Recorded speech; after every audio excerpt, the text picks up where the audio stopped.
Welcome to Discovery Tour by Assassin's Creed, Ancient Egypt.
Welcome to Alexandria, planning of the city. Alexander's plan to build his great city began with a verse from Homer's Odyssey. There is, in front of Egypt, in the sea with many swells, an island called Pharos. Guided by these clues, Alexander the Great founded his future city at the western end of the Nile Delta.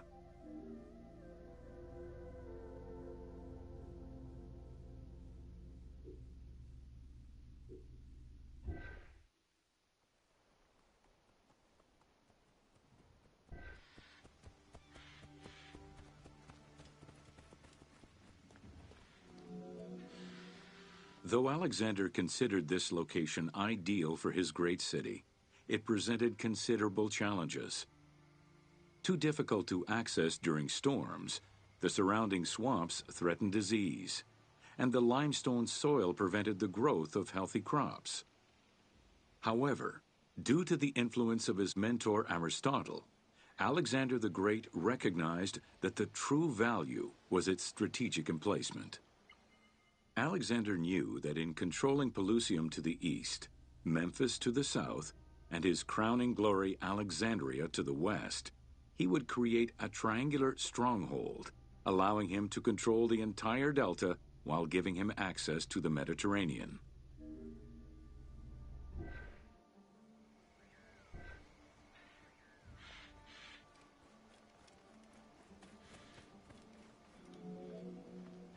The Great Walls of Alexandria had a humble beginning.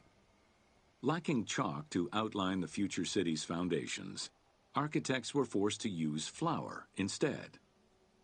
Clouds of migrating birds swept down and ate the flour, erasing the plans.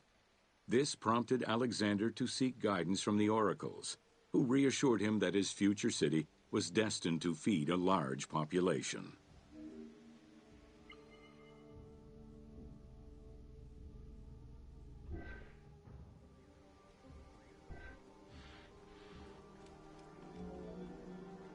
Excavations led by Mahmud Bey el-Falaki in the 19th century revealed that the wall enclosure measured approximately 5.2 kilometers in length and 2.2 kilometers in width.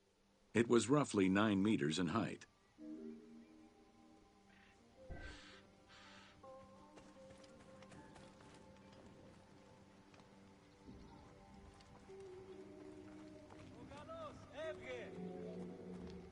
These formidable ancient walls would resist a number of attacks, including fending off the king of Syria in 169 BCE. It wasn't until 295 CE that they eventually fell to Roman Emperor Diocletian, and this only after 8 months of relentless assault.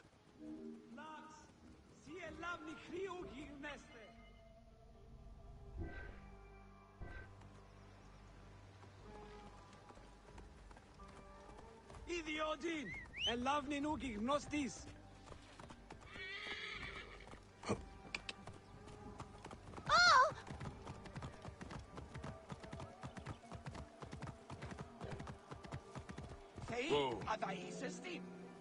Alexandria's principal architect, Dinocrates, chose a Hippodamian grid plan. The grid maximized functionality, with wide, straight roads and canals running beneath them. Alexander recognized the military value of the city's design. The wide, parallel streets gave him optimal surveillance of the city, while allowing the unobstructed flow of troops.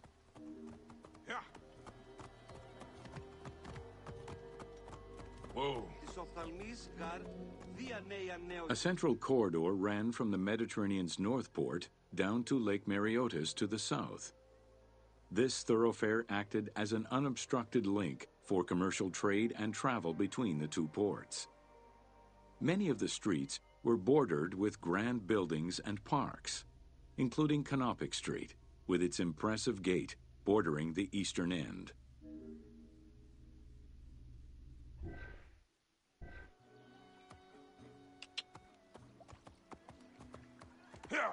Whoa. Alexandria was most likely built upon an already existing Egyptian village. Upon its completion, the Egyptians reviled the city, refusing to call it by its founder's name. Instead, they called it Raked, the building, as a mark of disdain, which was later Hellenized into Rakotis. Despite this, the name Alexandria would remain.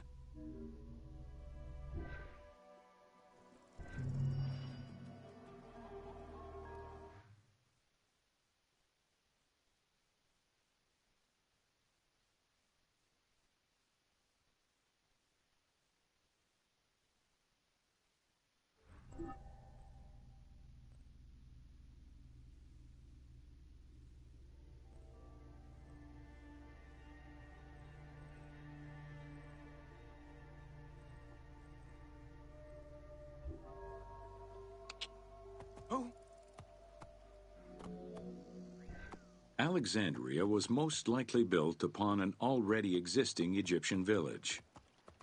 Upon its completion, the Egyptians reviled the city, refusing to call it by its founder's name.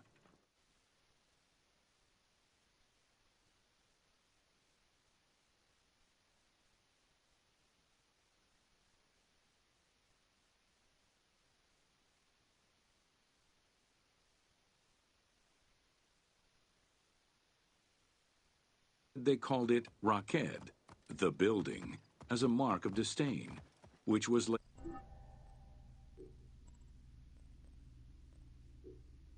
Hellenized into Rakotis.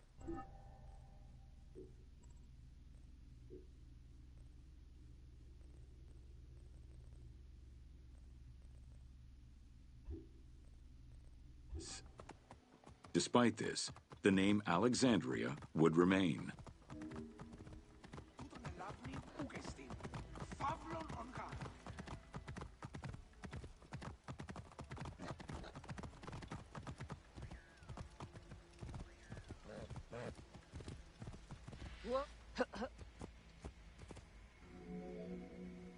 Alexander's plan to build his great city began with a verse from Homer's Odyssey. It's not the heat that gets you. Well, it might, if the miles and miles of endless barren desert without water don't first. Though Alexander considered this location ideal for his great city, it presented considerable challenges. Too difficult to access during storms, the surrounding swamps threatened disease, and the limestone soil prevented the growth of healthy crops. However,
Welcome to Alexandria, a commercial hub. The ports of Alexandria were a major commercial hub, effectively connecting Egypt with the Mediterranean regions and beyond. A tremendous amount of materials and goods flowed through the city on a daily basis. The large port market was called the Emporion. It was there that merchandise was traded by the ship owners, called nakliros.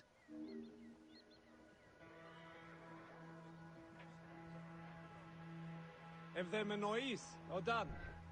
Ω, χαίρε. Έχουμε.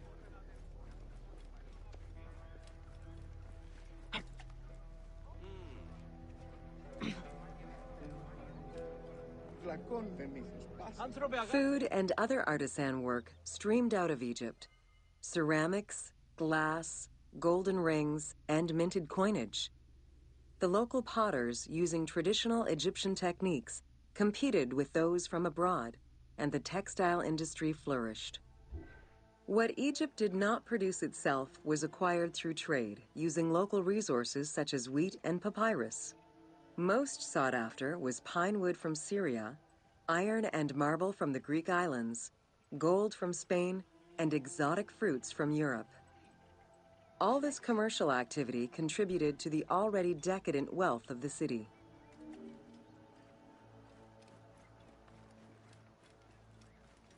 Συγγνώμη.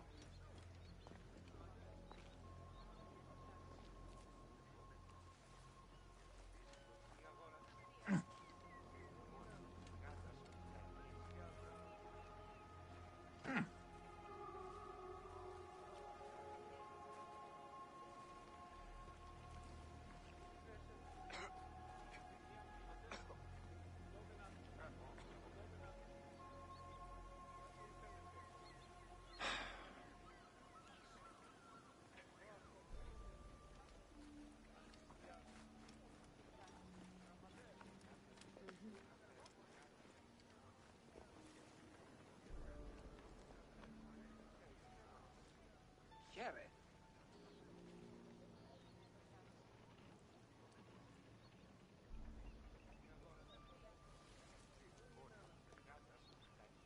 Είπε μου ως ελεύθερον γεννησέστε και εγώ αφαίρον τον...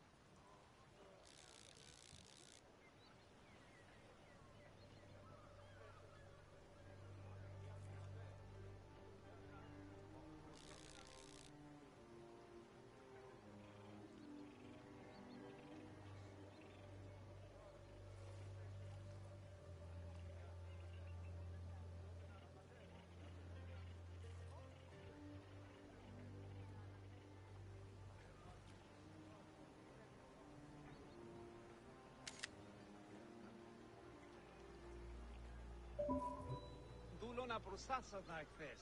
Ουι, χαρά. Αύριον ο Νείλος κλειστός έστε.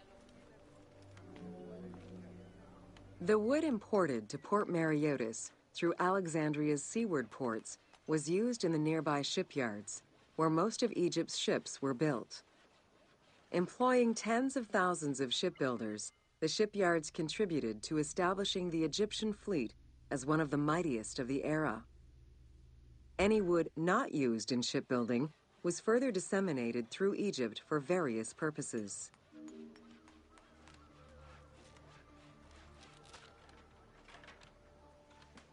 Μάλα, χαίρε.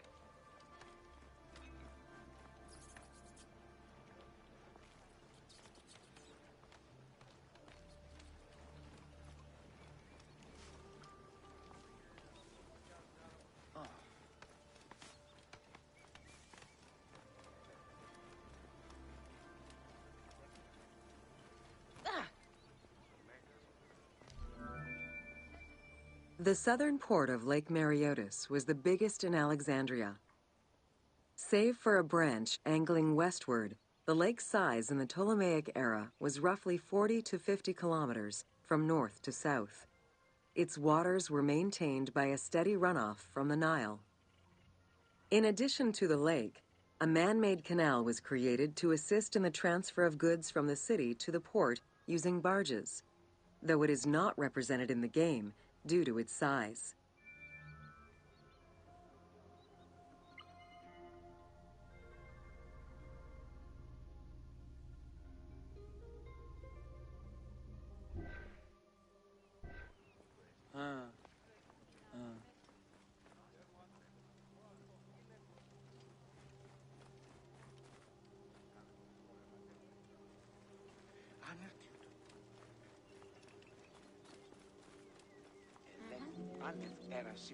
Banking was one of the most distinctive innovations brought by the Greeks to Egypt. The centerpiece of Alexandria's wealth was the royal systematization of taxes on almost everything. Basic items such as salt, oil, beer, wheat, and linen were heavily taxed. As a result, the royal treasury of Alexandria was able to ensure the economic stability of most of the administrative areas of Egypt.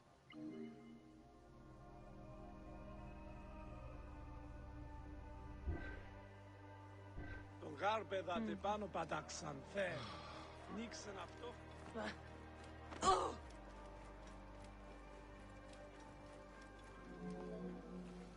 By the late 12th century, the channel feeding the lake from the Nile silted up.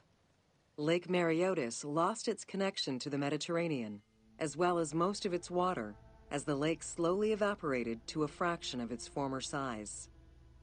In modern times, Lake Mariotis is being kept alive through irrigation. However, only about 17% of its original size remains.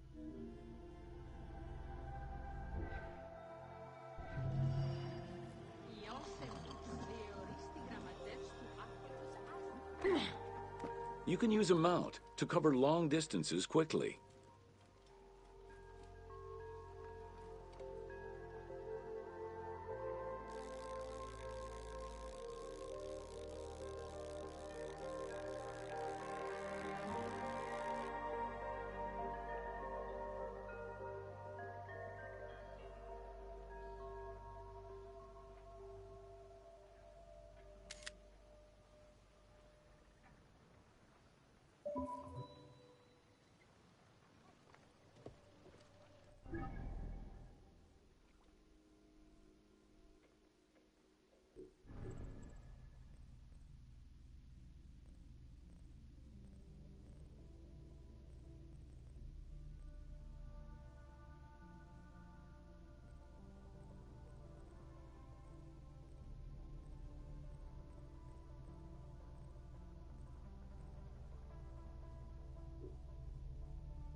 εσείς πιστεύσαστε για αυτήν φαυλώτη.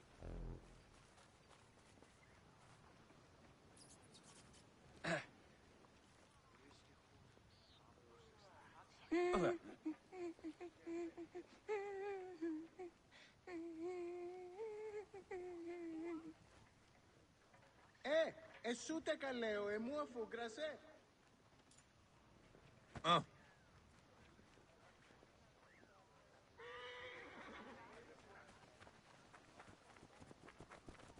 Alles, alles. Ja.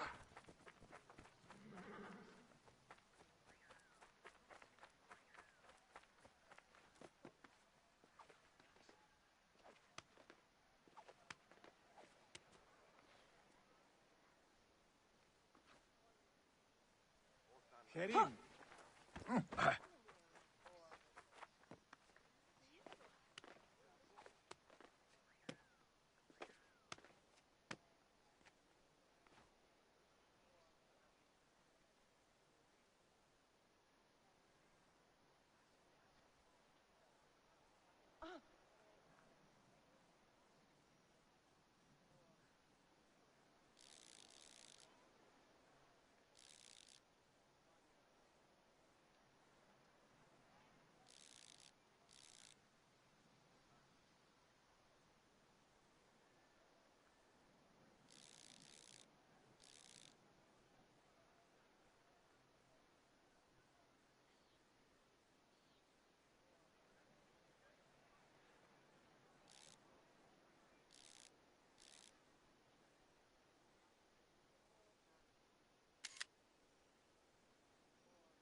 Kere.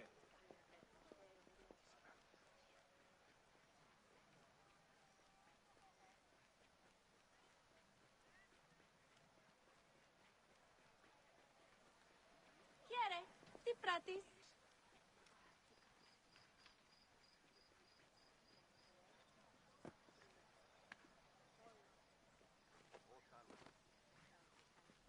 Χαίρε!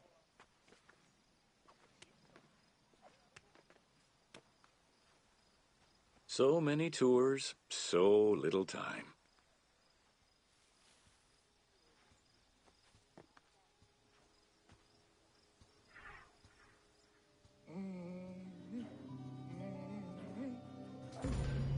Welcome to the Panean. The Panean was a temple built in honor of the god Pan, divinity of nature. This Greek god, often represented as a half-man, half-goat, with a beard, horns, and goat's hooves, was considered the protector of shepherds and herds.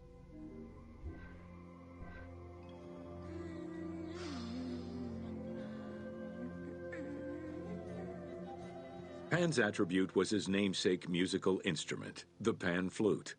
His temples were usually located in caves and on high mountains, and were frequented by shepherds. It is likely that Mediterranean cults adopted the imagery of Pan to symbolize the Christian devil.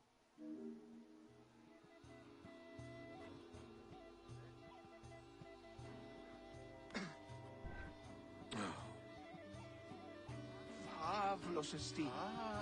Ήρμος κόμεθα γάρ. Αν πόποτε εικένα δυνάμει των βραχμένων πιστεύσαν που ενάουν.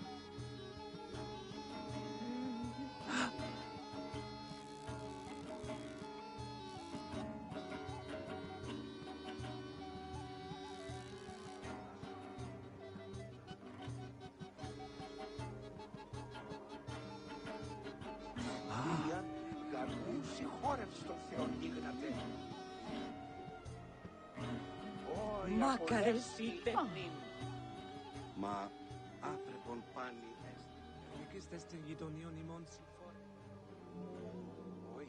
To give proper honor to the god, Alexandrians built an artificial hill upon which they housed his temple to compensate for the flat relief of the city. The artificial mound had the shape of a spinning top or a pine cone, which was accessed by a spiral staircase. The top had a panoramic view of the entire city. Only such heights would be fitting for a mountain god.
Welcome to Leather and Linen in Ancient Egypt.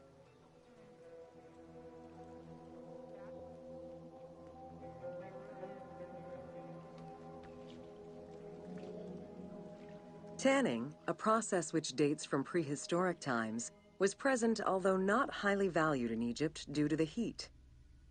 Leather was reserved mainly for things such as sandals, leather bags, dagger sheaths, quivers, and other similar items.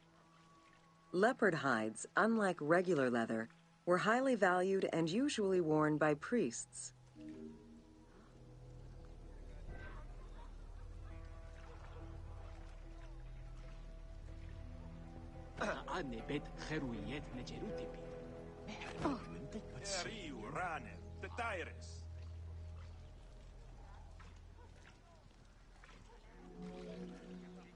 Valued for its coolness and freshness in hot weather, linen was the fiber most commonly used for fabrics and textiles. It was produced from flax, which was plentiful in Egypt. Fibers were usually dyed before weaving. While color was used in the production of textiles, dyes weren't commonly used for clothing, and most Egyptians wore white. The color represented spiritual purity, a goal to reach for every day of one's mortal life.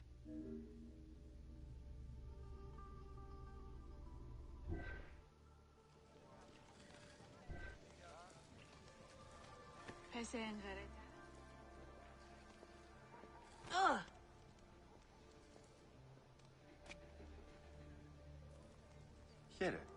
Τι πράττεις? يعني تخيري.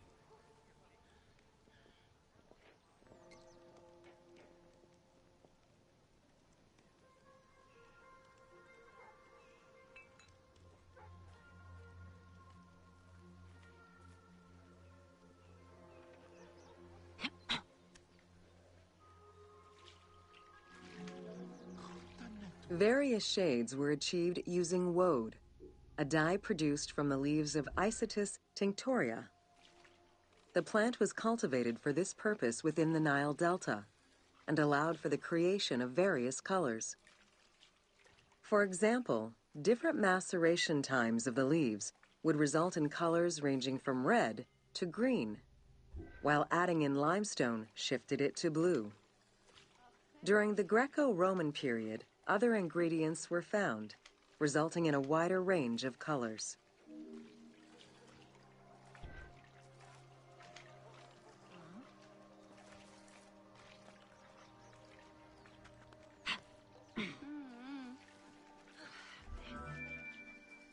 This area's style is strongly influenced by the dye baths and tanneries of modern-day Fes in Morocco. This helped Ubisoft envision what such locations might have been like in ancient Egypt.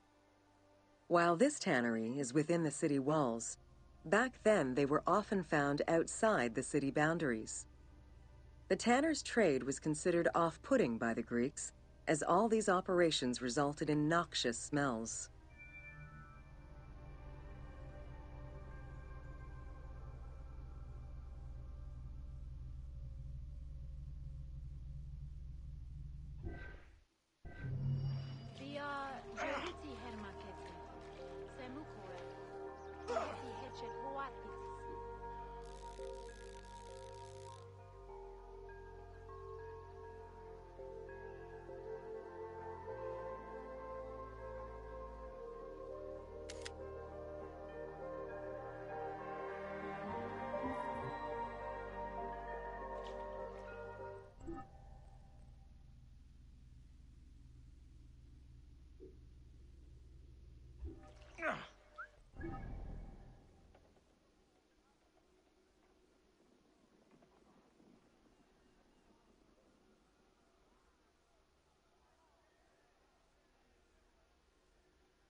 Don't forget, you can still use photo mode at any time.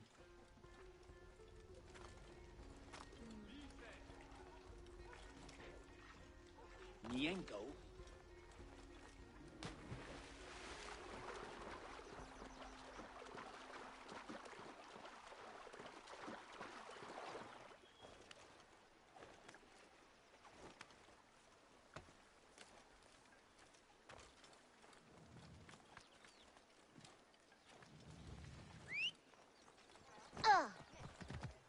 Αυτό. Δευτέραν δε και Τρίτην.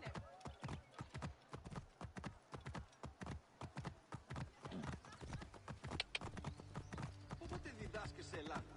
Είπα πρώην και εχθές.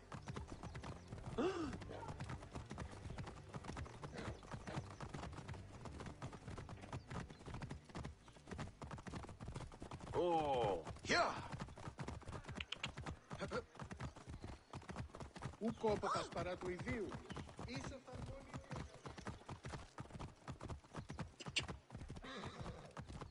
Καλέ ο τέσου.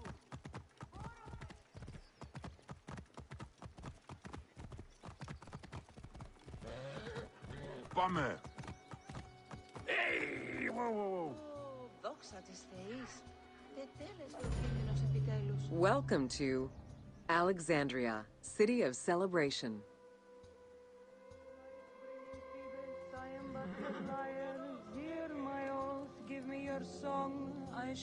Like most Greek cities, Alexandria offered multiple forms of entertainment. Most were related to cults, religious practices, and the festivities surrounding those practices. Among those festivities, the most important ones were the dynastic celebrations, instituted in honor of the deified Ptolemaic kings and queens. These celebrations could go on for many days and included sacrifices, offerings, processions, and public banquets.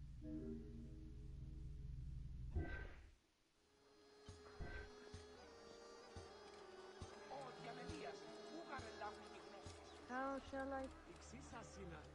Αρχόν να νοικοδομήν τα χανιότα. Φαύλος έστι γλωσκόμεθα γάρ.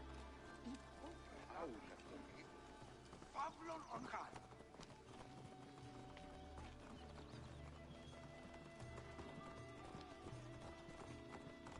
Αμάξα ελάβνης γάρ καγκίστεως. Αμέλησον. Ό,τι αληθεία μη. Games and competitions were organized whenever possible in locations such as the stadium, the hippodrome, and the gymnasium. The residents of Alexandria favored such events where athletes, poets, and musicians from Egypt and other cities of the Greek world competed.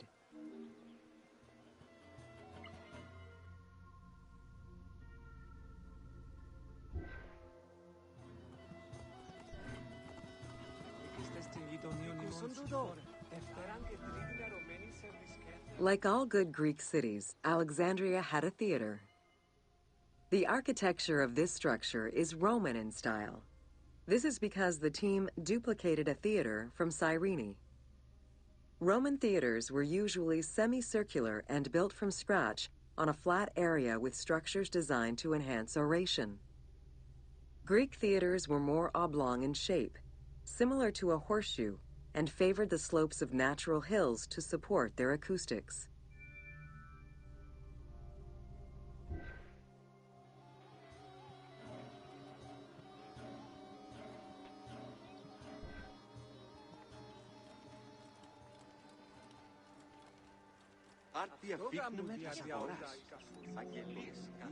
At the theater, one could witness the plays of contemporary comic and tragic authors.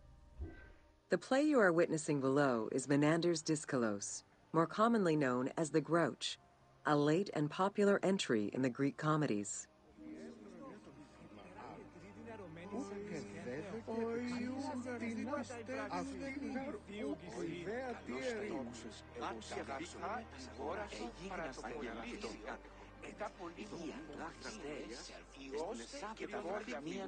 Και βήματα επίρρωσης και πάντα τα του ανέμου.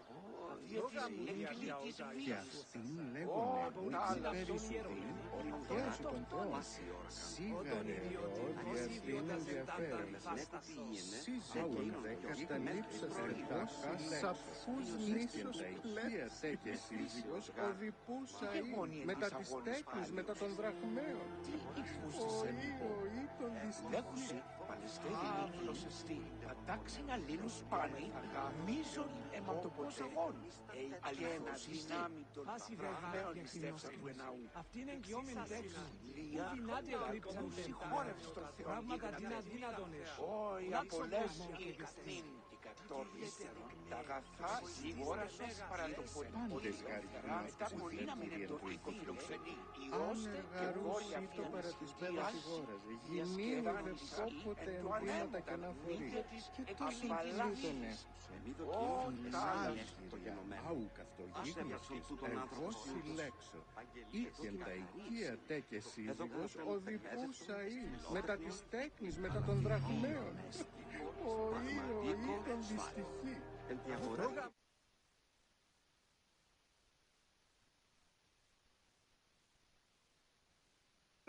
Don't forget, you can still use photo mode at any time.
Εγίγνα στο αυτό.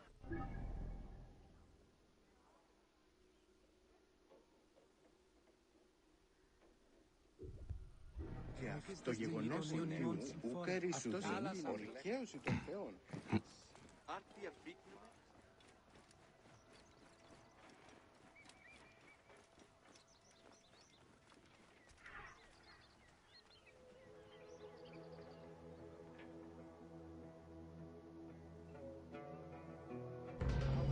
Welcome to the Siege of Alexandria.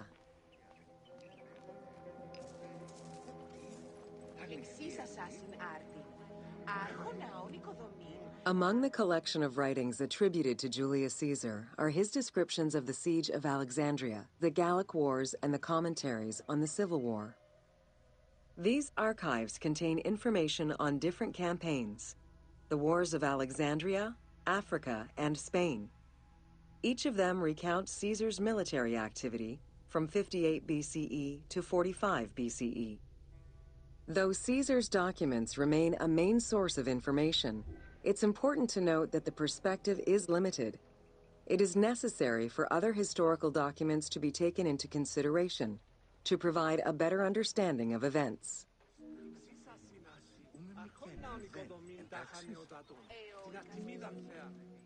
The Siege of Alexandria closely relays the events of the Civil War that led up to the event and describes how Caesar was besieged in the palace of the Ptolemies. Other ancient authors have left equally valuable and sometimes contradictory information.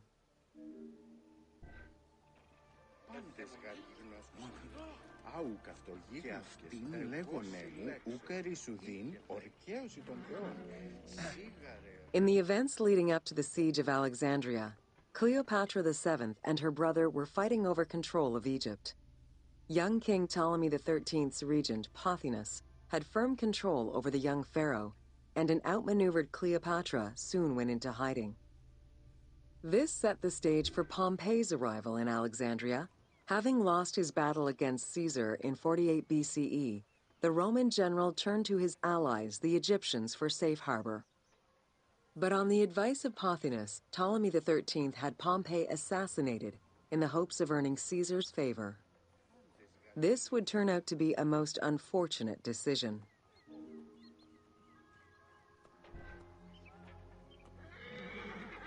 Hey, ακούν με καλώς δυνάστε?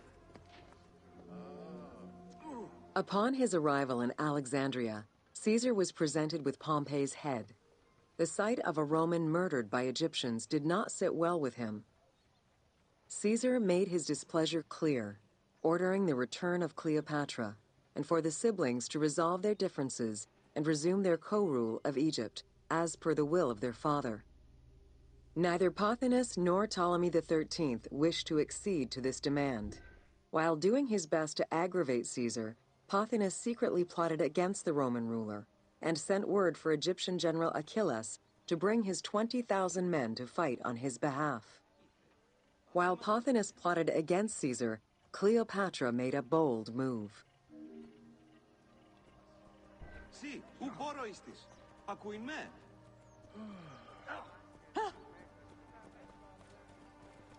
Hey, ακού...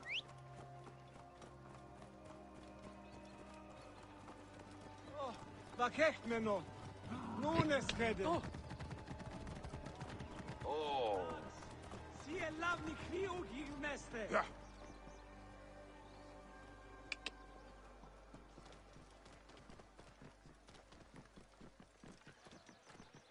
Αμάξα ελάβ...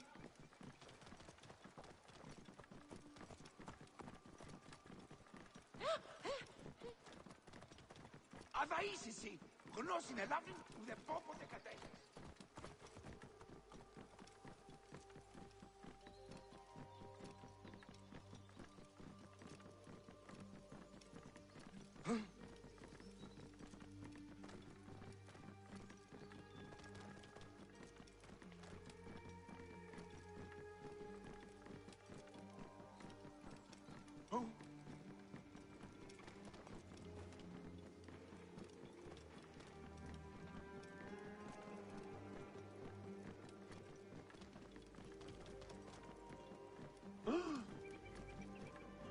Whoa. There are various descriptions of the encounter between Caesar and Cleopatra. One report states that she snuck into the palace alone at night. Another account claims she was accompanied by an ally and was brought inside the palace wrapped in a carpet bag. Though exactly what happened at this fateful meeting is up for debate, what is known is that Cleopatra met with Caesar and earned his approval. Pothinus and Ptolemy XIII were most vexed with this turn of events.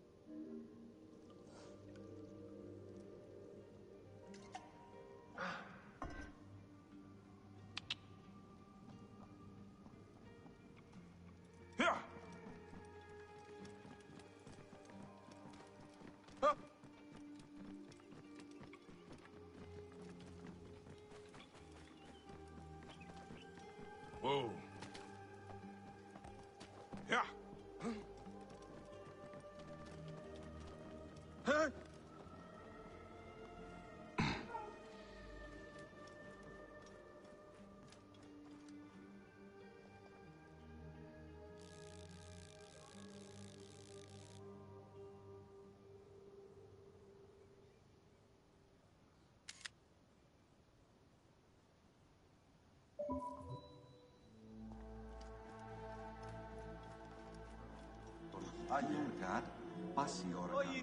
With Cleopatra finally present, Caesar chose to act as mediator between the siblings in the hopes of a peaceful resolution. It did not take long for things to sour. During a banquet given to celebrate the reconciliation, there was an assassination attempt on Caesar. It was the Roman leader's own barber who thwarted the attack. Once it was revealed that the king's regent, Pothinus, had ordered the attack, Caesar had him executed. He then placed the young king under guard.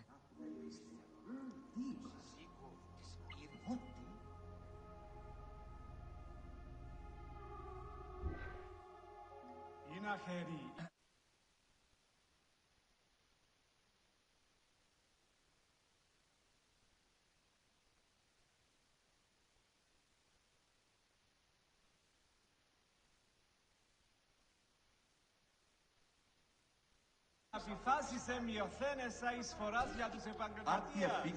Ο καλός τα ήκουσε.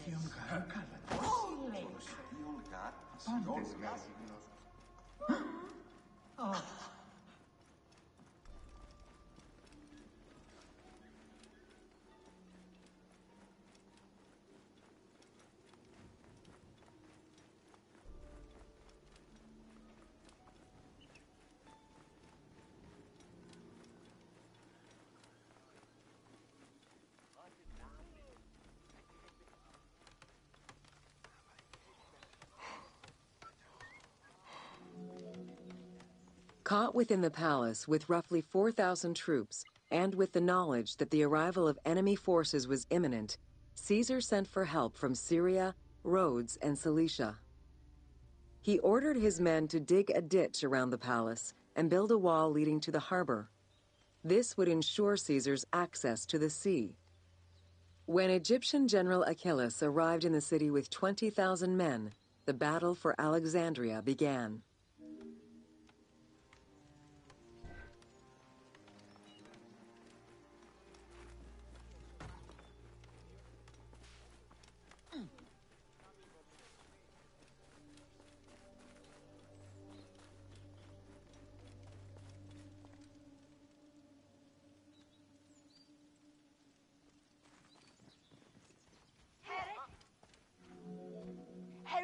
With so few men at his disposal, Caesar could not risk a battle just yet. He sent ambassadors to Achillas in the name of Ptolemy to propose a truce. Knowing that the orders did not come from the young king, and angered by the pharaoh's imprisonment, Achillas had the messengers assassinated. With Caesar confined within the palace, Achillas positioned his troops around the city. Skirmishes broke out throughout the streets of Alexandria and went on for several days and nights. Though they were outnumbered, Caesar's men were able to hold the enemy back. This prompted Achillas's next move: capture the Roman fleet stationed in the harbor.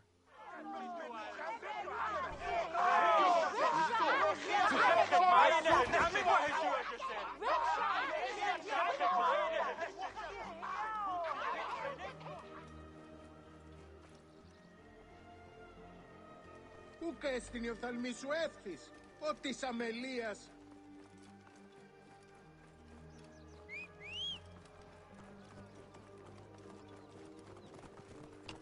Whoa.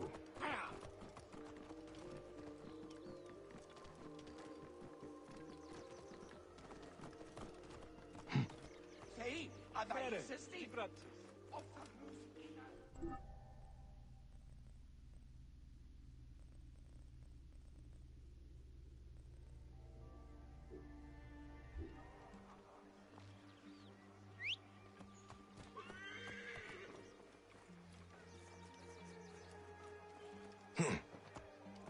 Οφθαλμούς σου κατέχεις ή του οίκου σου.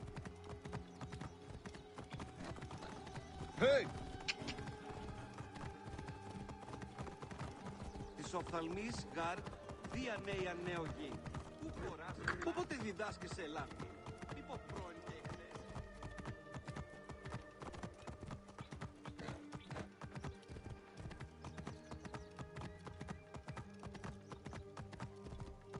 Whoa. Although the palace offered protection, losing the port meant the end of help and supplies. Caesar knew he had to protect the fleet. While he and his troops succeeded in regaining control of the port, he knew it would be impossible to sustain. Caesar ordered the burning of the ships. With passage back to the palace closed off, he headed for the lighthouse of Alexandria.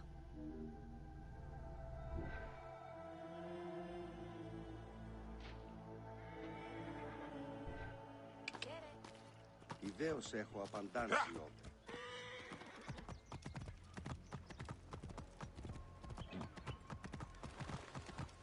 Whoa.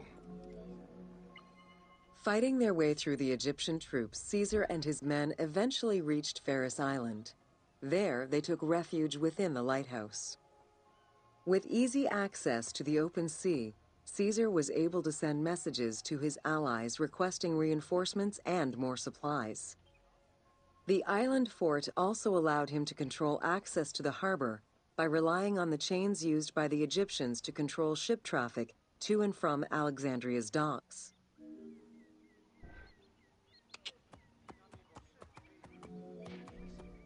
The exact chronology of events during the war in Alexandria remain imprecise. Conflicting accounts raise questions as to when, and even if, the Great Library of Alexandria was burned down at all. One account states that during the fighting, docks and warehouses were burned, and this was the fire that spread to the library. In another account, when Achilles cut off the harbor, Caesar had to leave the safety of the palace to defend his ships. As the enemies battled across the port, their arsenals set ships ablaze, and this destruction spread to the library.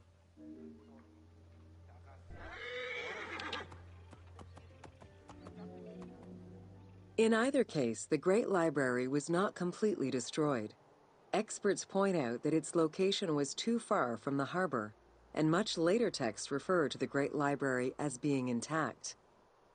Warehouses near the harbor contained manuscript copies awaiting export, and it is more likely that these documents were destroyed than the Great Library itself.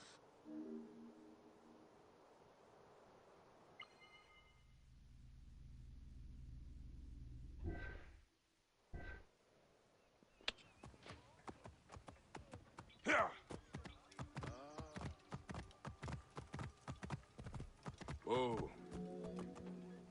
The destruction of the Great Library may have been due to a number of fires over the ages. Its end was probably closer to the 4th century CE, when the Christian Emperor Theodosius I ordered the closure of all pagan temples. While some documents survived after being moved away, it remains unclear just what knowledge may have been lost.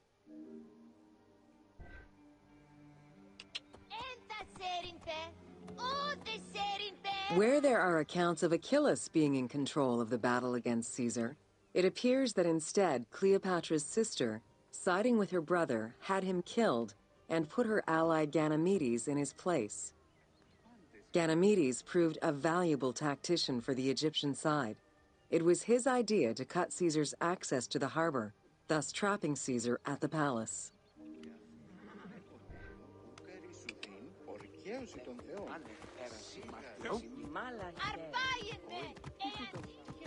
Whoa. During the time of Ptolemy I, canals had been dug throughout Alexandria to provide fresh water. Ganymedes had his men take control of these canals. After isolating their own water supply, he had his men pour salt water into the canals and cisterns that led to Caesar's camp.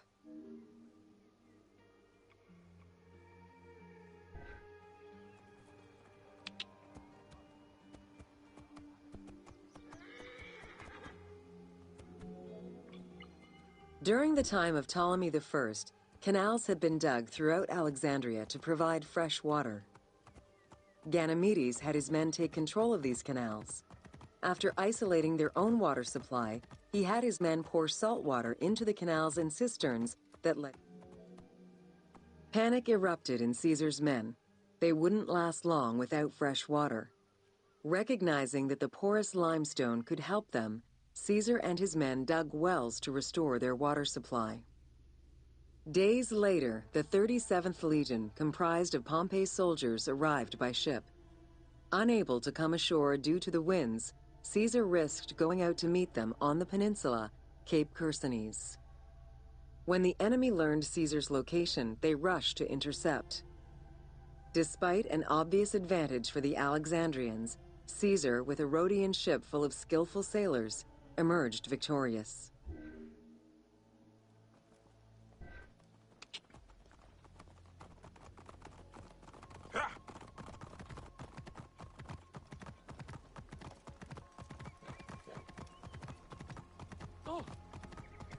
Whoa.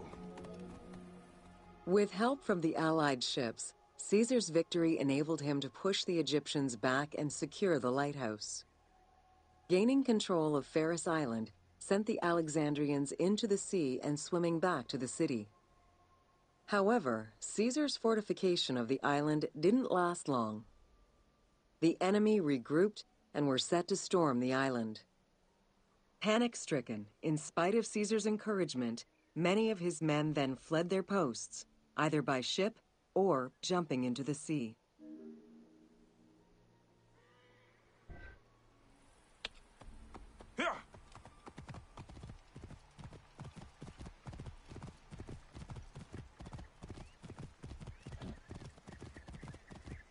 Whoa. Caesar attempted to retreat, but Port Eunostos' harbor was overrun with enemy ships, preventing escape. Reportedly, Caesar gathered his papers and leapt overboard in an attempt to swim to an Allied ship farther out. Historian Cassius Dio claimed that Caesar would have drowned if he hadn't been able to remove his purple garment. Still, he managed to swim the distance and survive.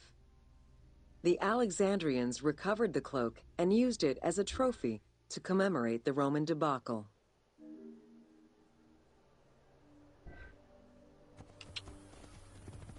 Της οφθαλμής γαρ διανέια νέο γην. Whoa. Unhappy with Ganymedes and wanting their king restored, the Alexandrians approached Caesar with a compromise.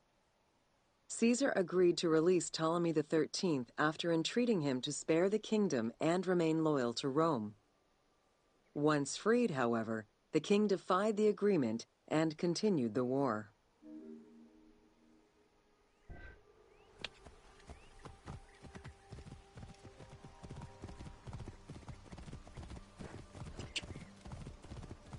Whoa. By this time, a faithful ally of Caesar's, Mithridates, arrived in Egypt, clashing with Ptolemy's troops at Pelusium. Outnumbering the enemy, Mithridates secured the region between Pelusium and Alexandria.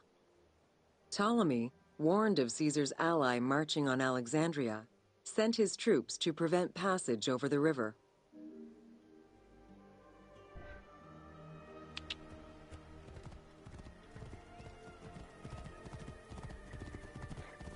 Whoa. Mithridates warned Caesar in time, and the two groups confronted the armies of Ptolemy in the Delta. In the Battle of the Nile, the Romans gained the upper hand, sending the Egyptians fleeing. In the tumult and panic, King Ptolemy XIII drowned in the Nile.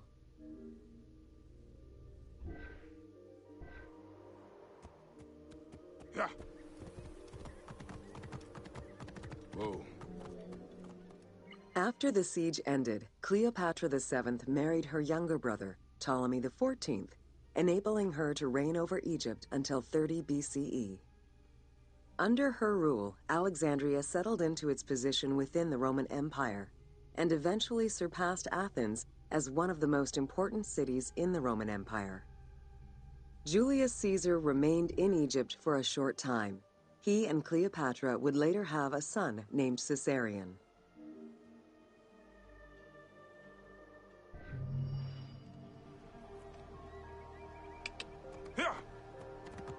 Whoa.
Whoa. Yeah. Oh, Yeah. Whoa.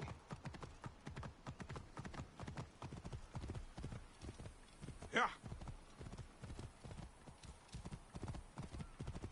Αμελής εσύ.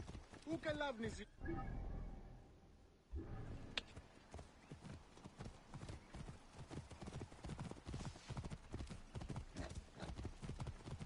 Whoa. Yeah.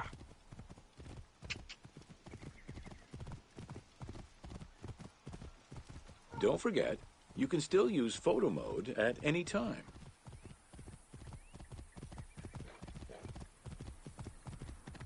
Whoa. Yeah.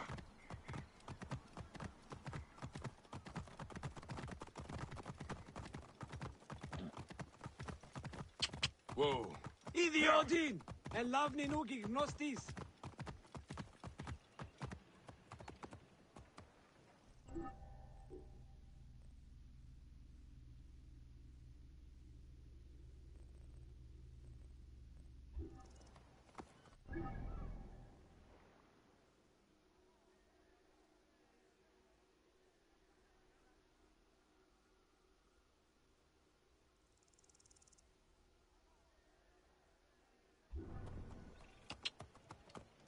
Whoa.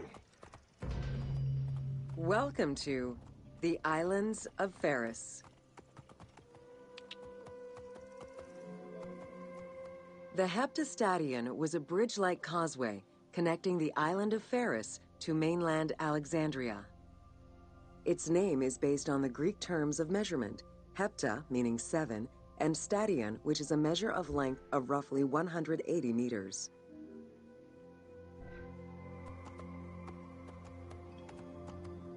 Yeah. Whoa. Since its construction would separate the Grand Port to the east and the Port of Eunostos to the west, it was designed with channels at each end.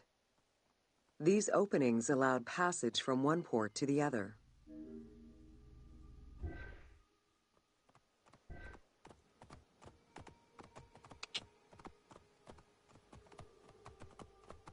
Yeah. Whoa. Along with creating separate harbors for the commercial and military shipping, the causeway served as a main aqueduct for the island's inhabitants. Its presence also helped protect the island and its ports from rough wind and sea currents. At the end of antiquity, the Heptastadion disappeared under layers of silt and soil, which formed an important sedimentary deposit.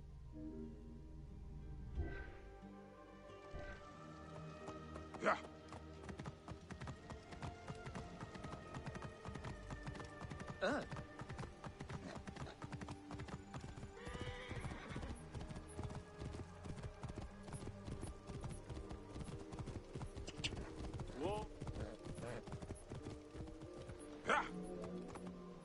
While the Serapeum was the most celebrated of the temples in Alexandria, many other temples were built within the city. Most of these structures have been completely erased over time, and there is no way to discern how many existed. However, research of ancient papyri offer tantalizing hints as to the possible location of at least some of the temples.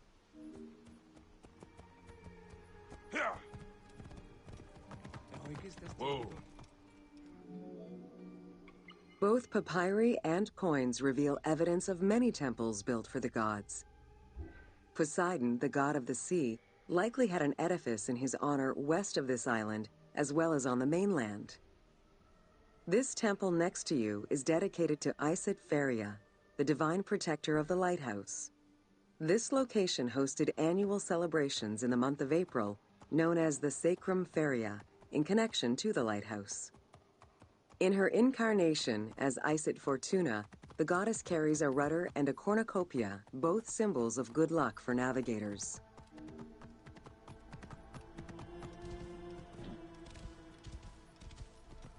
Whoa. Considered one of the 7 wonders of the ancient world, the Lighthouse of Alexandria was a source of great pride for the inhabitants of the city. Construction began under Ptolemy I's reign and lasted 15 years. It was completed during his son's rule. Once completed, the lighthouse was dedicated to the gods for the salvation of those who sail the sea. Whoa. Built on the island of Pharis, the stone structure was 3 tiers set on top of one another in a step formation.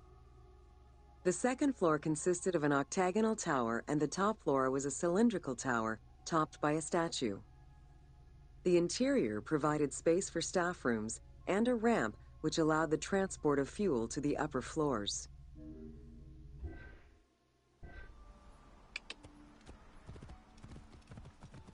Whoa. Essential to safe navigation through the rifts and shallow waters, the Pharis was a functioning lighthouse with a beam reportedly visible 50 kilometers away. It's unclear what kind of fuel was used or how much. Any other details of how the light worked remain a mystery. Whoa. For several centuries, the Pharis was one of the highest monuments ever built by man. It measured roughly 110 meters in height, compared to the Pyramid of Giza, which was around 140 meters tall. Gradually, the structure was eroded by earthquakes and then completely destroyed in 1480 CE, when a fort was built over it. Archaeological excavations on the seabed have uncovered many blocks from the ancient building.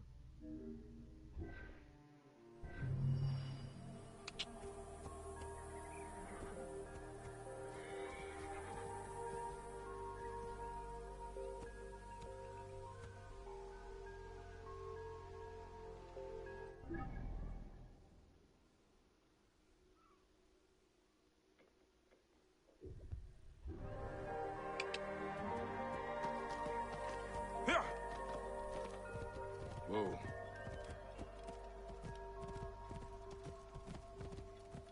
Yeah.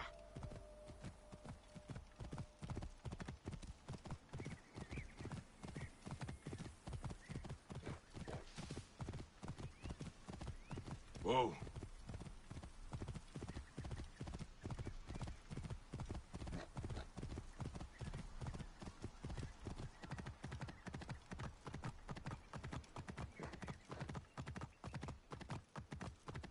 Whoa. Yeah.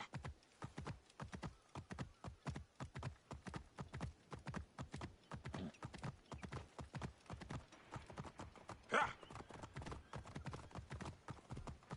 Oh.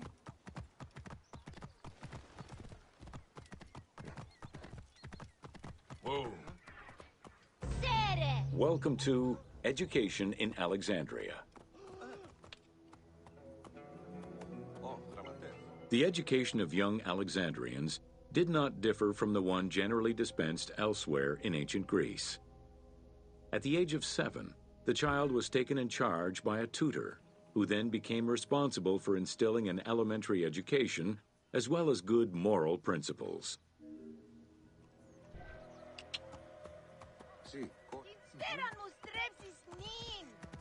Whoa. Teaching was generally done outside, in the open air. In the gymnasium, students were taught not only sports, but also topics such as rhetoric, philosophy, music, and poetry, all things deemed essential to one's education at the time.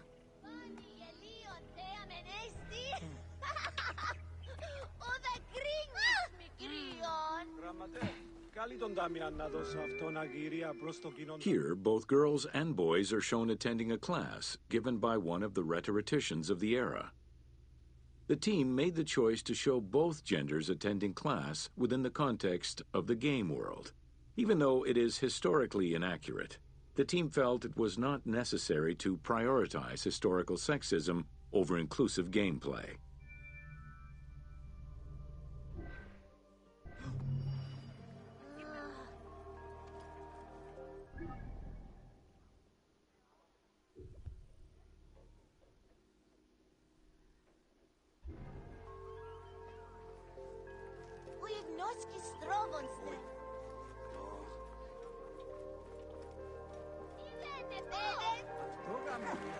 Οφθάλμεον καλυπτήν εμένη.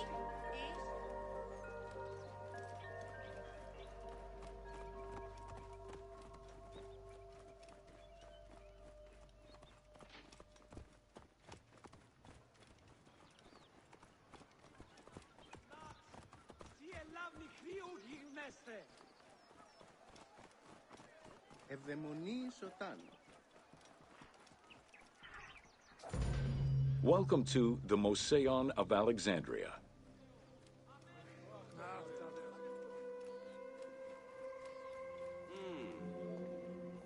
The Moseon was a sector of the city commissioned by Ptolemy I to rival Athens' Academy as an institute of intellectual pursuit.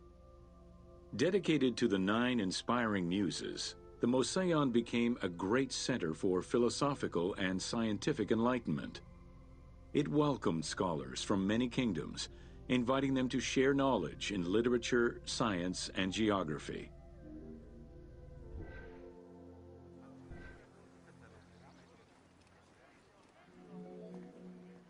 The Moseon was designed so that its buildings and grounds would accommodate free thinking, debate, and presentation. Meeting spaces and theaters surrounded a main courtyard. Expansive gardens were filled with exotic plants that aided in the study and supply of herbs and medicines. A zoo offered the study of animal behavior and physiology. Also among the Moseon's many star attractions was its astronomical observatory.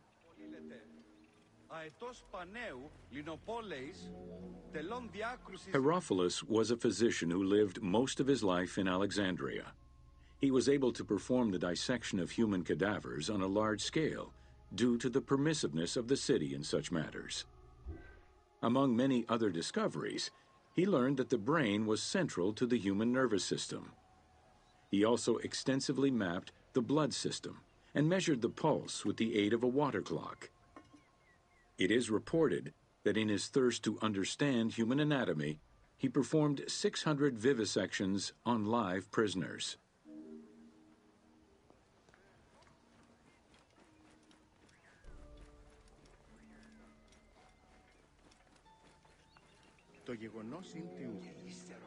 In order to be free to pursue their research, scholars were fed and housed at the Moseon at the government's expense.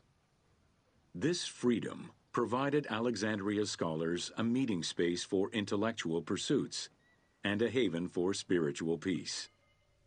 Though nothing remains of the original Moseon, it lives on as the legacy of our modern museums.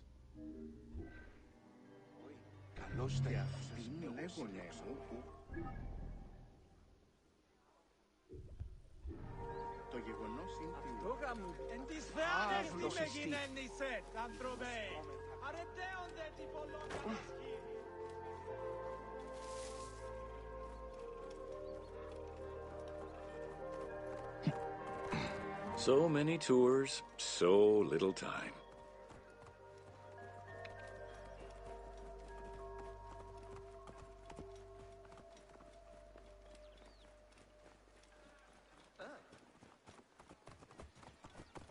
θεμελίας, ούγαρε λαύνη γιγνώσκης, την άμαξαν δι του αποφέρει. Welcome to the Serapion of Alexandria.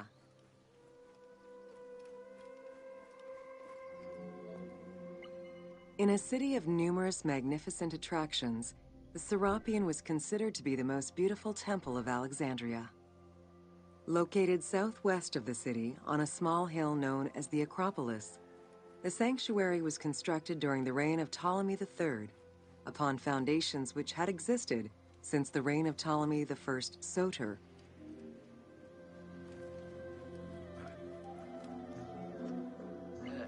Visitors of the Serapion climbed 100 steps to reach the courtyard. Libraries were installed in the porticos surrounding the square building, with its roof and columns adorned with gold and gilded bronze. Pharaohs were generous to the temple, as were several Roman emperors after Egypt's conquest. An inner temple housed the statue of Serapis, dedicated to healing the sick.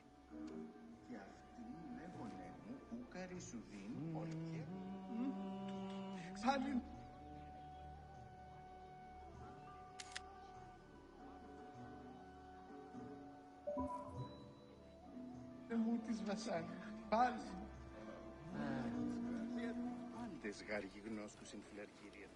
Και ύστερον, Μα έχω ενός κατάσχης. Since the 26th dynasty, Greeks in Egypt had gradually integrated the Egyptian cult of the Apis bull to their own rituals.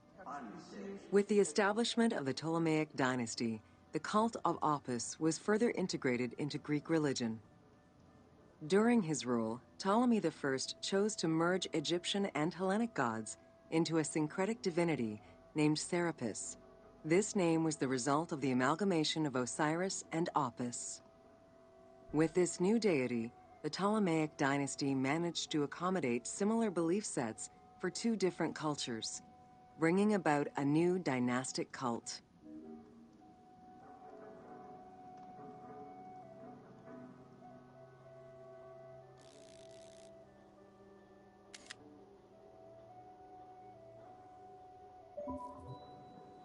Έχε πίστηνο, φίλε. Είδα το ποιό.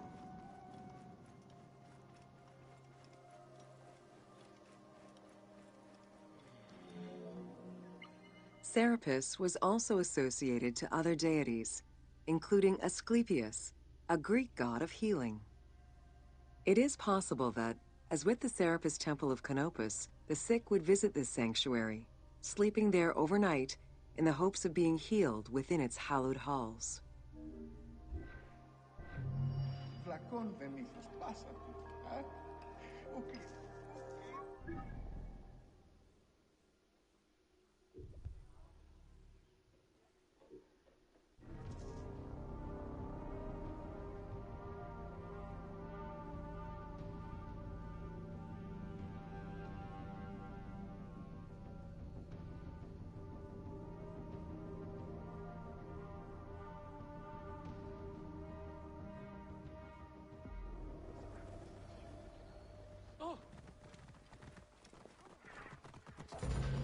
Welcome to the Great Library of Near the district of royal palaces and within the Moseon was the most famous library of all antiquity.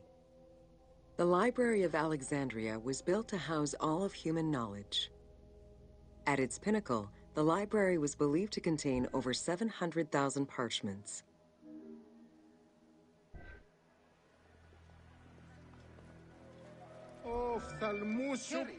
Throughout the centuries, fires and wars between Christianity and paganism destroyed the library, leaving nothing behind. The loss of the building, and more importantly, its vast collection, is immeasurable. As no descriptions are available, the team's rendition of the Library of Alexandria was inspired by the visuals of the Library of Chalcis at Ephesus.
Ανερέων δε και γινών το ιερέων διατριβέων. While much of the collection was purchased at the government's expense, the library also obtained books through other means. Any books owned by travelers coming through the city were seized to be copied for the library. The copy would then be returned to the owner and the original entered into the library's collection.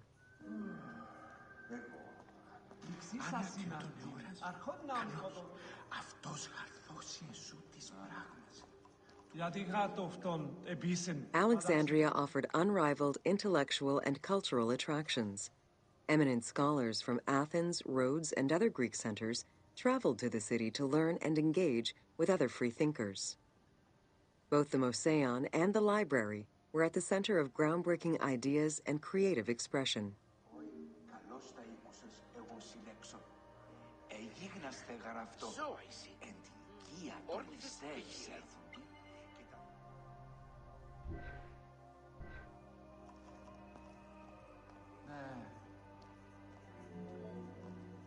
The great minds of antiquity were usually well versed in many disciplines, which were often associated to specific schools of thought. The Peripatetics, the Stoics, and the Cynics were among the most well-known schools of the time. It is clear that Alexandria lived up to its fundamental role as a city for intellectuals, nurturing many great minds whose impact reverberates through our modern world.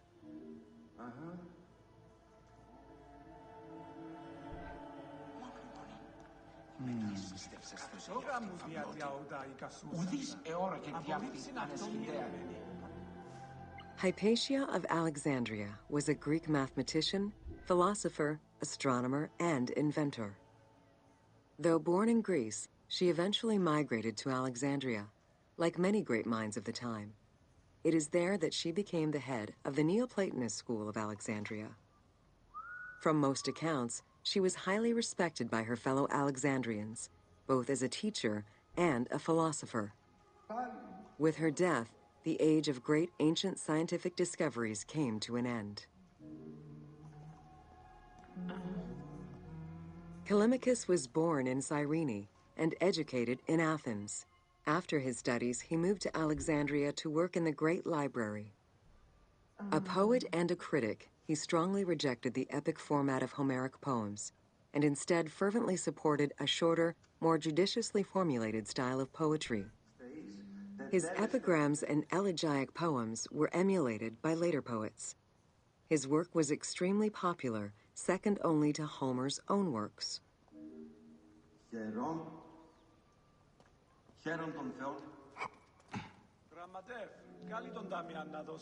It was in Alexandria that mathematician Euclid, the father of geometry, wrote the Elements, laying out the foundational work of what would become modern algebra and number theory. Euclidean geometry would become one of the most influential systems in the evolution of mathematics.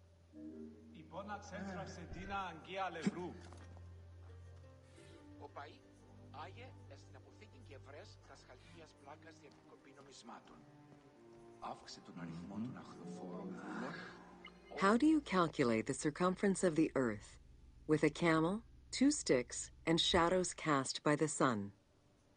This is what Eratosthenes of Cyrene described in his principal work, Geography, while he was director of the Great Library of Alexandria. He is credited for the invention of the armillary sphere around 250 BCE.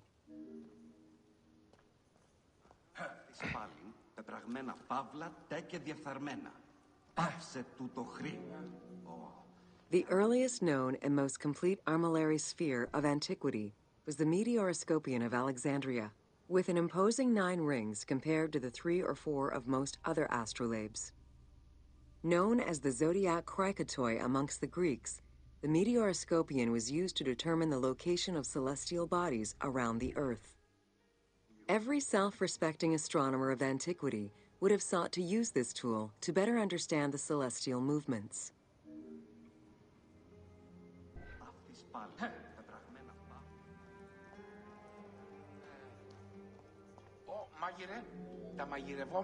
Pythagoras of Samos was a well-known and respected philosopher and mathematician. He is best known for the Pythagorean theorem. However, there is proof that the theorem existed in Babylonia and India long before Pythagoras was born, casting some doubts as to who exactly originated the theorem. Όγραφε, γράψον τους λόγους ους εκφωνήσαμε δι προς την εκκλησία του Δήμου. Αύξε τον αριθμό των αχθοφόρων βούλων, ώστε...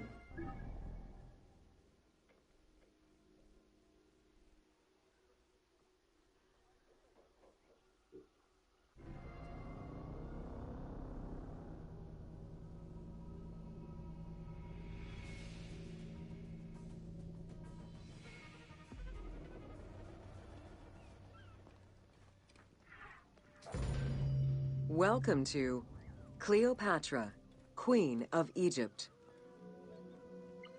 Cleopatra VII Theophilopator ascended the throne in 51 BCE at the age of 18.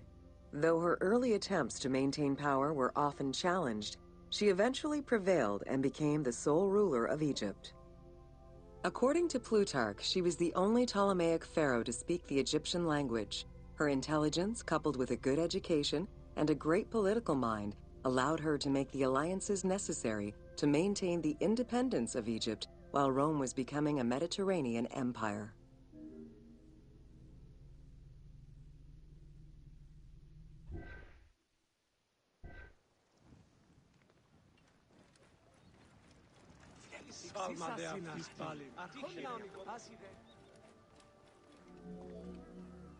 It is important to understand that Cleopatra's knowledge of Egyptian language and keen understanding of the culture allowed her to make powerful ideological referents that resonated with ancient Egyptians. By associating herself with the goddess Isis, the divine mother, great of magic, and repository of divine essence, Cleopatra firmly established herself as the protector of the two lands and legitimized her place on the throne.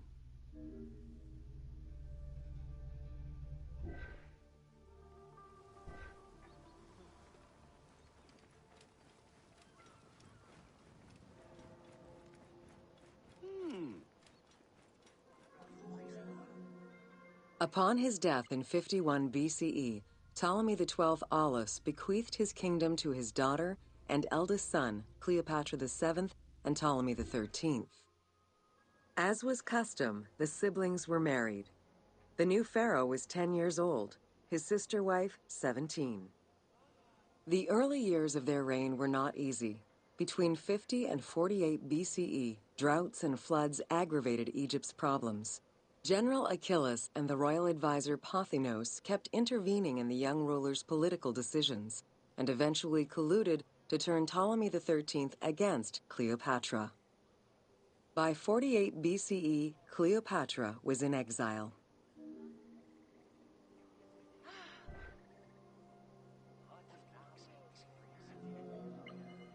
Upon his death in 51 BCE, During Cleopatra's exile, the Roman Empire was not without its own internal conflict.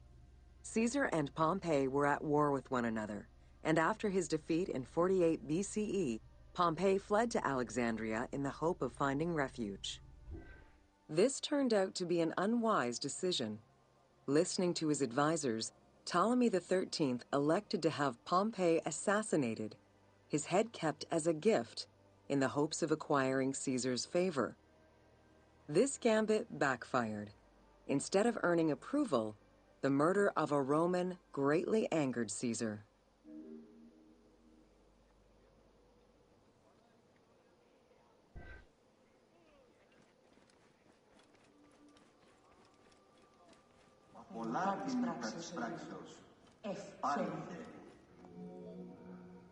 Cleopatra, aware of Caesar's anger against Ptolemy for the murder of Pompey, decided to take advantage of the situation. She returned to Egypt in secret, hoping to establish an alliance with one of the most powerful men of the time. Outside of the legend, where she had herself smuggled into his quarters in a carpet, what exactly happened during that fateful meeting remains a mystery. However, Caesar seemed to see a better ruler for Egypt in Cleopatra, than in her young and too easily influenced brother. Invoking Ptolemy XII's will, Caesar attempted to mediate peace between the siblings.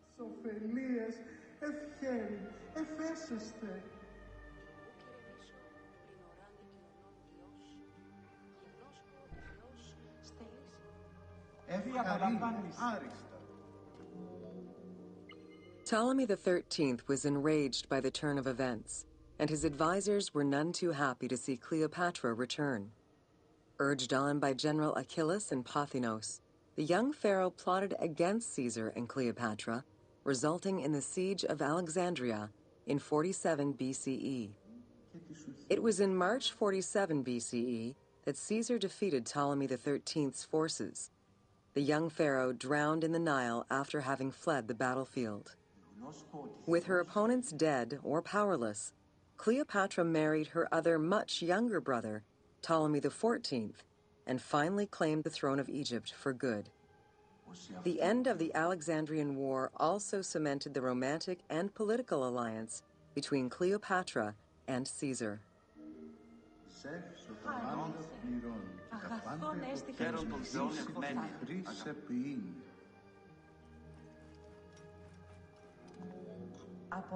In June of 47 BCE, Cleopatra gave birth to a son, whom she called Caesarion. Caesar did not accept the boy as his heir, choosing instead his nephew Octavian. Nonetheless, on his return to Rome, Caesar invited the queen and her brother husband to stay in the city. Her presence still drew much disapproval from the Senate. Always a strategist, Caesar left 4 legions in Egypt and a man he trusted to direct Egyptian affairs, giving him control of the wheat supplies essential to Rome. Cleopatra and her entourage remained in Rome until March 44 BCE, when Caesar was murdered.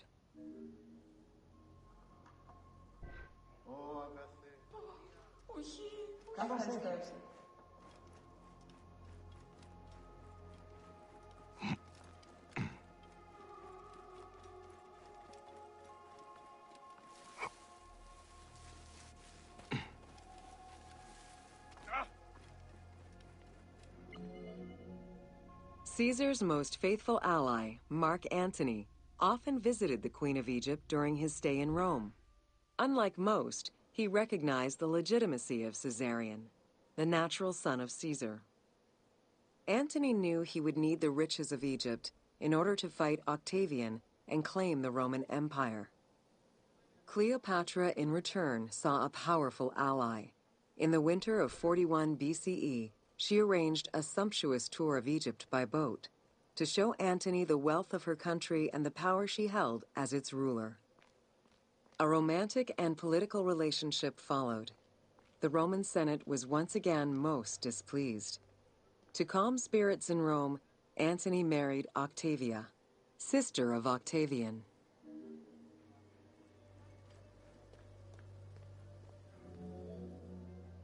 Despite his marriage to Octavia, Antony remained Cleopatra's lover, and she gave birth to their children. Cleopatra increased her kingdom's territory and started a political propaganda alongside her lover in Egypt and beyond. She hoped to create a Ptolemaic federal empire with Alexandria at its center. Antony eventually repudiated his Roman wife for the Egyptian queen, much to the dismay of the Roman elite. However, while Mark Antony focused on Egypt, Octavian carefully gained military and political ascendancy over him in Rome.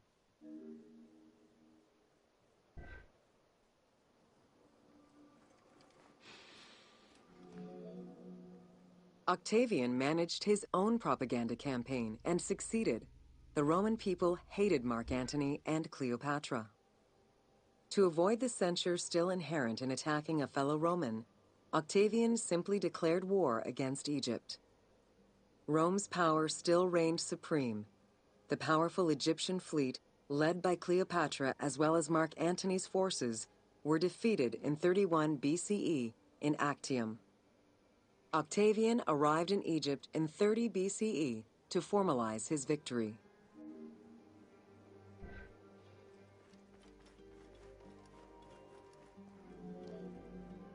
The following events remain difficult to confirm due to the many versions and legends around them.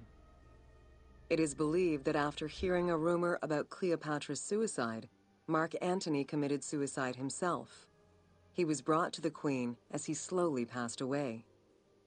Knowing that Octavian would have her chained and paraded through Rome in defeat, Cleopatra planned her own suicide.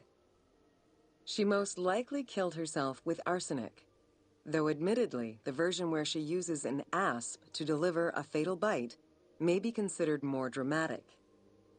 What happened to the body of Cleopatra is still a mystery.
Welcome to the Greek Pharaohs.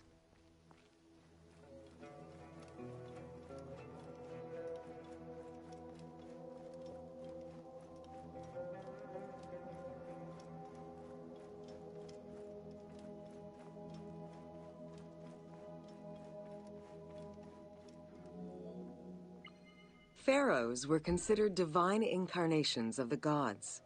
As an avatar of the gods living on Earth, the pharaoh's role was to preserve fundamental values and universal harmony by removing chaos, Isfet, and ensure that justice, Mot, prevailed.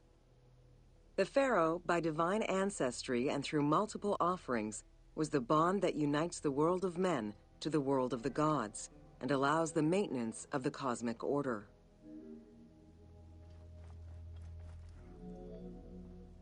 The Ptolemaic dynasty reigned over Egypt from 305 BCE to 30 BCE.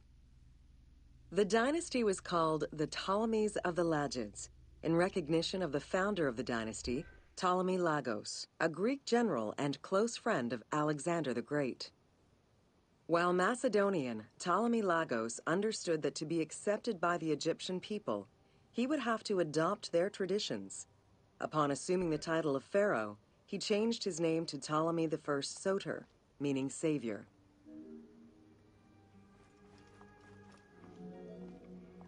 Born in 356 BCE, Alexander the Great went through a hasty education in the affairs of the kingdom before integrating into the Macedonian army, where he quickly rose through the ranks. After his father's assassination in 336 BCE, which some believed was orchestrated by Alexander himself, he became king of Macedonia. Ruler of a unified kingdom and leader of a large army, Alexander set his sights on conquest. Eager to reclaim the Greek cities of Asia Minor, he took on the Persian forces, earning victory after victory.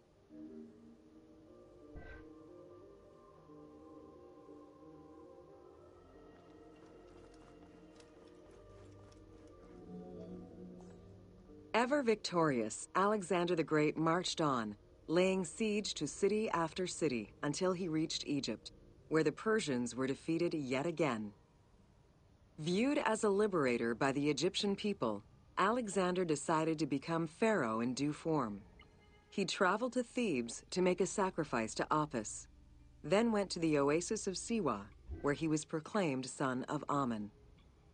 Officially pharaoh of Egypt, Alexander spent much of the winter there and founded the city of Alexandria. Perhaps not coincidentally, being pharaoh allowed Alexander to spread propaganda to prepare further conquests. He resumed his military campaigns in 331 BCE.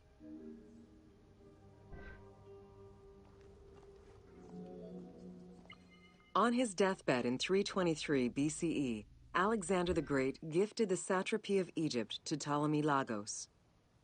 Perfectly aware of the value of Egypt, Ptolemy ensured not only the stability of the country's borders, but also its economic and military development.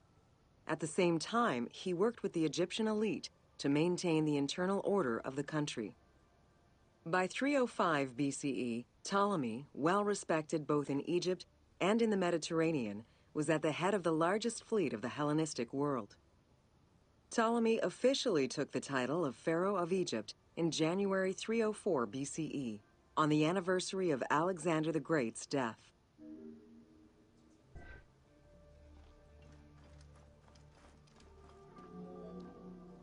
Alexander died in Babylon in 323 BCE. His remains were placed first in a solid gold sarcophagus, and then within another. The casket was carried in an ornate custom wagon, gilded and set with precious stones, and pulled by 64 mules crowned with gold. The funeral procession was diverted to a grandiose temple in Alexandria, built in the conqueror's honor under the orders of Ptolemy I.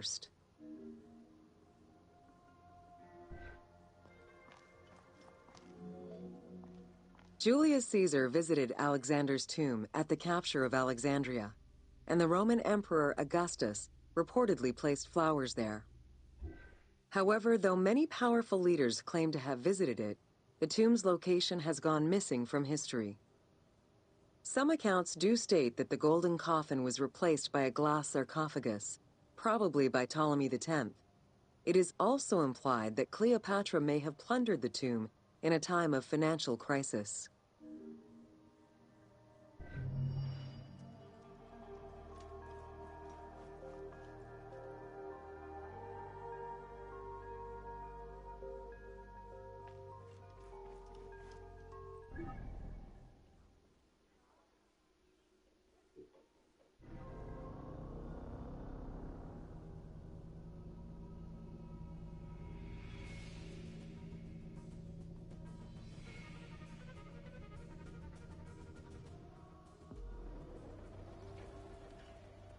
Don't forget, you can still use photo mode at any time.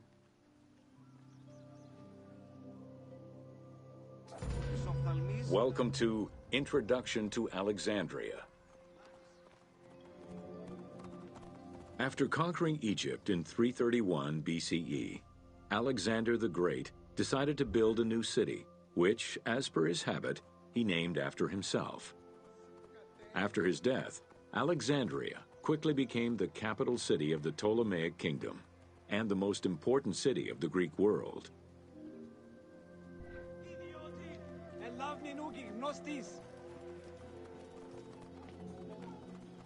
The city was built between the Mediterranean Sea and Lake Mareotis, which resulted in Alexandria becoming a crucial cultural hub and trading center.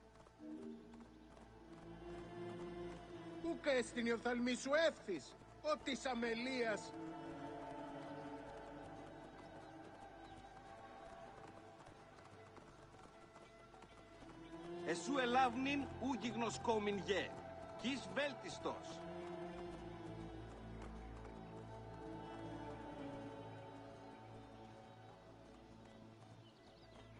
Ου κόπαπας παρά του ιδίου, εις οφθαλμόν ίδιο κατασχέθηση.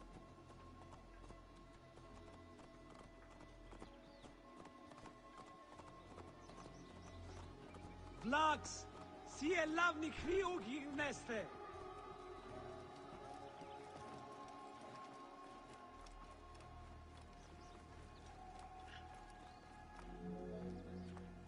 Sumptuous buildings could be seen wherever one turned their gaze. The royal palaces, the many temples, the gymnasium, lush public gardens, and large avenues.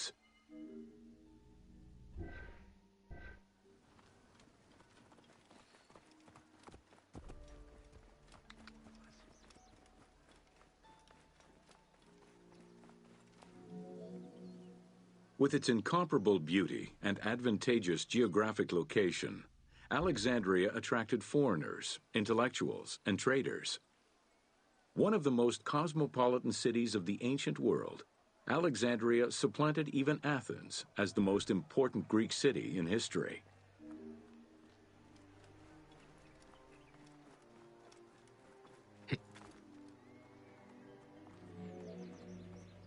Egyptian obelisks were highly prized by Roman architects. While Roman design previously favored the use of a single monument, Egyptian obelisks tended to come in pairs and were generally located at the entrance of temples. Several ancient Egyptian obelisks are still in existence today, though many are spread out across the world in locations such as Paris, Rome, New York, and London. All of this shows that Alexandria was significantly influenced by the rich past of Egypt.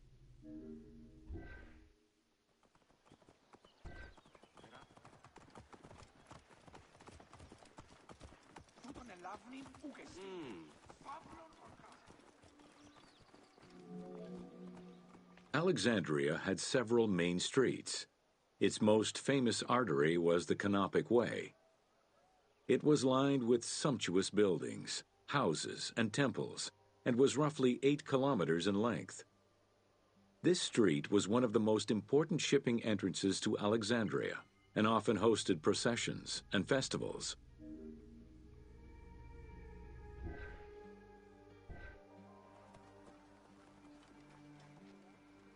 Ιδιότην, ελάβνη νούκι γνώστης. Ευδαιμονή. Κονδεκλά.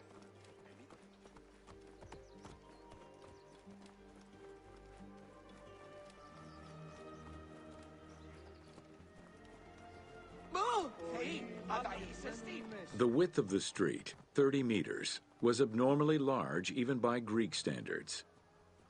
This is likely because the Canopic Way was made in a short span of time and based on an urban plan, as opposed to being slowly built over time, as was usual for the era.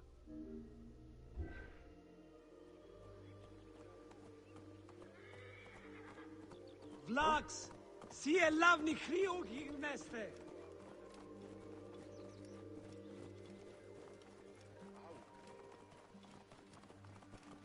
Όποτε διδάσκεσαι σε Ελλάδιν, μήπως πρώην και εχθές? The Canopic Way originated in the western cemeteries, skirted the gymnasium, and then exited the city to head east through massive doorways towards Canopus. This structure was known as the Canopic Door.